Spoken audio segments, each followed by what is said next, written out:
Hello everyone and welcome back to our channel. Today we're going to show you how to show or hide holidays on your calendar on a Samsung Galaxy device. If you find this video helpful, don't forget to like, subscribe and hit the bell icon for more tips and tricks. First, unlock your Samsung Galaxy phone and find the calendar app.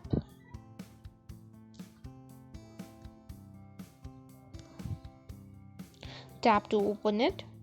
Inside the calendar app, navigate to the menu icon.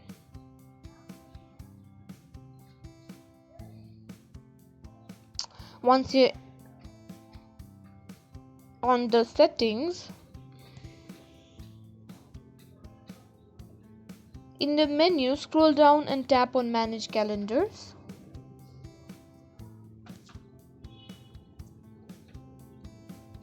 List of calendars with options to show or hide specific calendars including holidays.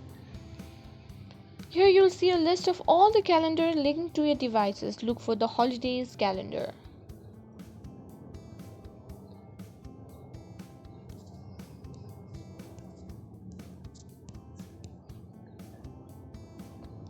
Now go back to your main calendar view and you'll see the holidays are now displayed or hidden based on your preference. You can choose or toggle on the holidays if you want, and if not, then toggle it off. And that's it. You successfully customize your calendar to show or hide holidays on your Samsung Galaxy device. Thanks for watching. If you enjoyed this video, please give it a thumbs up and subscribe for more tutorials. See you next time.